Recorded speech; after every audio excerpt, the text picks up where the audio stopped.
शुभम कलिमलोघरं सुवाक्यं नेयं मुदायत् परे परिपूज्यमानं सेव्यं भजामि चिद्रूपमजं कबीरम्।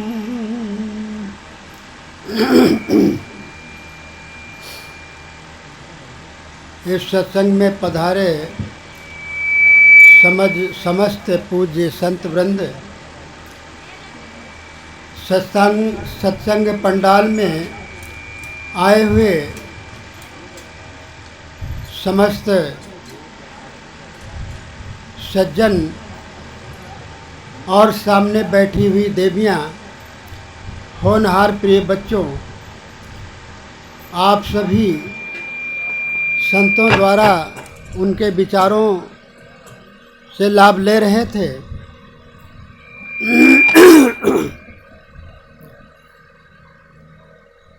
संसार में समस्त प्राणियों में मानव जीवन सबसे श्रेष्ठ है। मनुष्य जीवन में कर्म बनता भी है और कर्म बिगड़ता भी है। प्रकृति ने, कुदरत ने, चाहे आप ईश्वर कहें, परमात्मा को या अल्लाह को, आप जिसको मालिक मानते हो, तो आप ध्यान दें कि जो ये मानव जीवन मिला है, ये बहुत ही सुंदर, बहुत ही उत्तम और श्रेष्ठ है। जितनी सुविधाएं और जितना जो कुछ ज्ञान, साधना, भजन करने के लिए समस्त ज्ञान विज्ञान करने वाला मानव ही है। अन्य पशु पक्षी ऐसा नहीं कर सकते हैं जितना कि मनुष्य में क्षमता दी गई है। यह अवसर हमें प्राप्त हुआ है कि आज हम वर्तमान में अपने जीवन को हम जैसा चाहें वैसा बना सकते हैं अपने जीवन को। मित्रों, आप जानते हैं कि संत कबीर साहब को सभी लोग कहते हैं कि वे समाज सुधारक थे। समाज में जो व्याप्त बुराइयां,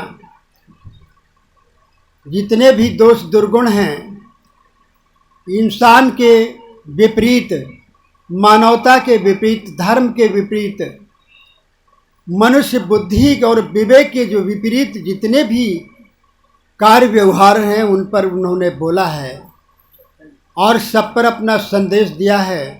अंत में उन्होंने यह भी कहा है कि तुम्हारा उद्देश्य केवल पेट भरने के लिए नहीं है। तुम्हारा उद्देश्य केवल पेट भरना, बच्चे जनना या सोना जागना, घर बनाना, बड़े व्यापार, खेती करना, इतना ही काम नहीं है। करना ये भी ज़रूरी है। अगर आप नहीं करेंगे तो हमारा जीवन बढ़िया नहीं चलेगा। आर्थिक स्थिति मजबूत होनी चाहिए, लेकिन कल्याण कैसे हो, मोक्ष कैसे हो, अनंत शांति कैसे मिले, आत्म कल्याण कैसे हो, इसके लिए ज़रूरी है कि हम अपने मन को ठीक करें, अपनी बुद्धि विवेक को ठीक करें। ध्यान दें, सबका उद्देश्य होना चाहिए, सबकी मांग है हम सुख से रहें, शांत से रहें। चाहे वो हिंदू हो, मुसलमान हो, क्रिश्चियन हो, जैन हो, बौद्ध हो या कोई भी मत पंथ के व्यक्ति हो, लेकिन सबका अंतिम लक्ष्य है कि हमें सुख और शांति मिले।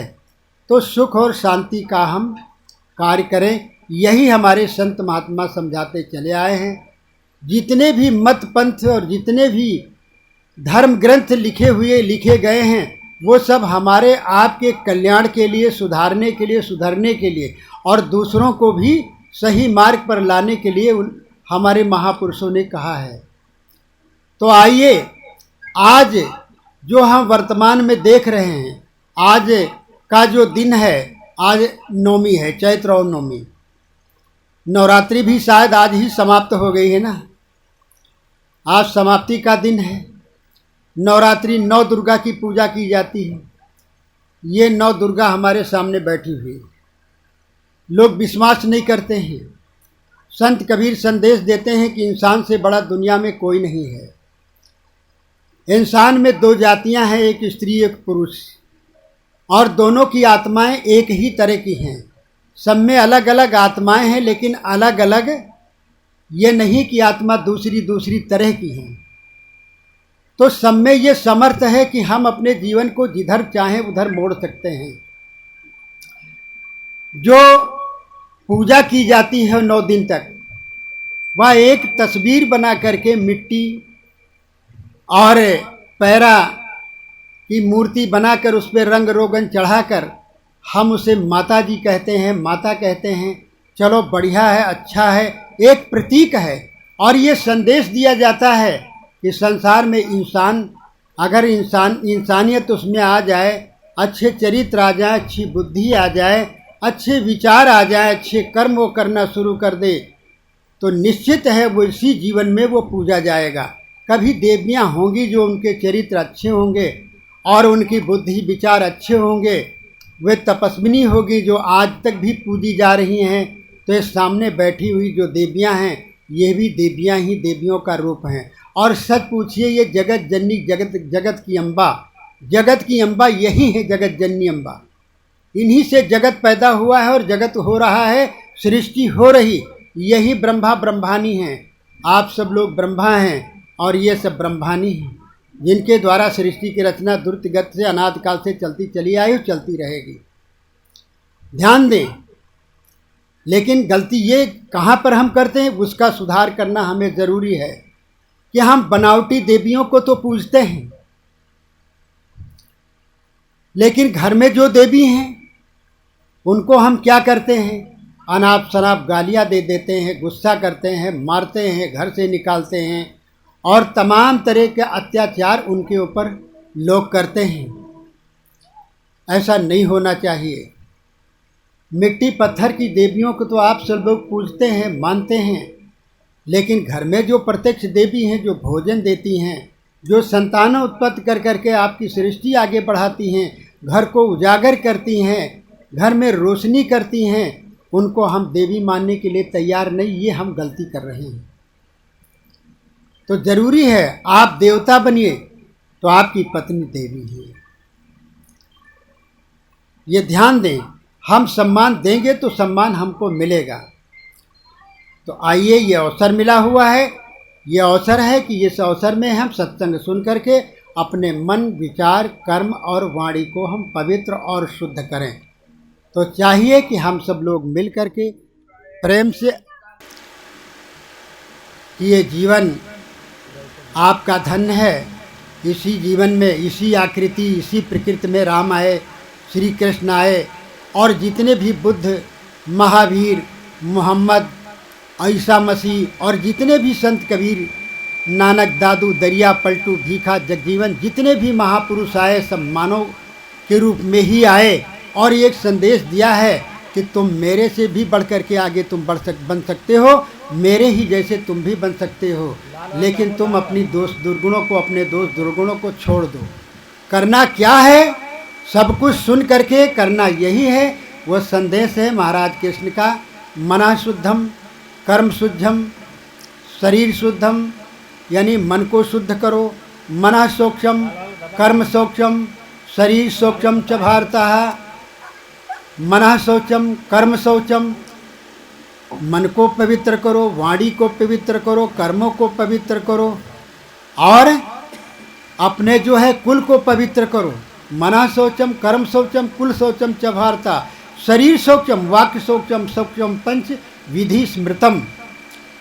हे अर्जुन, 5 प्रकार की यदि मनुष्य पवित्रता कर ले तो उससे महान संसार में देवी और देवता दूसरा कोई नहीं हो सकता है। मना शौचम यानी मन को पवित्र करो। मन गंदा होता है तभी व्यक्ति गंदा कार्य करता है।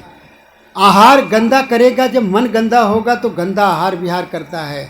गंदे कर्म करते हैं लोग जब गंदा उनका मन होता है। पहले मन से ही शुरुआत होती है, इसलिए हमें मन को ठीक करना है। तो मना शौचम कर्म शौचम, मन को पवित्र करो और कर्मों को पवित्र करो, यानी कर्म पवित्र कर्म करो। पवित्र कर्म करने से ही आपको जो है उच्चता, आपको श्रेष्ठता और पूज्यता प्राप्त होगी। इसलिए कर्म श्रेष्ठ करो। पहले ही कर्म के आधार पर आप लोगों ने उपदेश और भजन भी सुना है। इसलिए ये चांस दिया गया है, प्रकृति कुदरत ने हमें चांस दिया है। चलो ये अवसर एक मिला हुआ है, हम लोग इसमें अपने कर्मों को सुधारें। अपने कर्म को सुधारोगे भाई तो तुम पर जुल्म है ईश्वर खुदाई। अगर तुम अपने बुद्धि को, विचारों को, अपने मन को सुधार लोगे तो तुम्हारे ऊपर कोई जुल्म करने वाला, जाति करने वाला, नरक में या जहन्नुम में ले जाने वाला कोई नहीं है। यदि तुम स्वयं ठीक हो जाओ, अपने मन को ठीक कर लो। मना शौचम कर्म शौचम कुल शौचम च भारता। कुल की पवित्रता करो। तो कुल की पवित्रता कैसे होगी?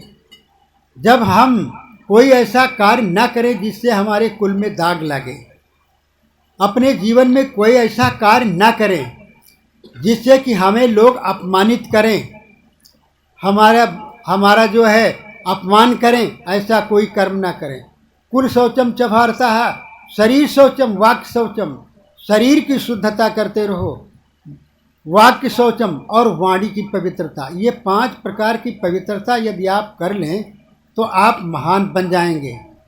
ध्यान दें, तो ये अवसर मिला हुआ है, इस अवसर को हम चूके ना और अपने जीवन को हम शुद्ध और कल्याण में बनाएं, कल्याण का रास्ता अख्तियार करें, तभी हमारा जीवन शुद्ध होगा, महान होगा। तो ध्यान दें, करना क्या है आपको। अब एक भजन थोड़ा आप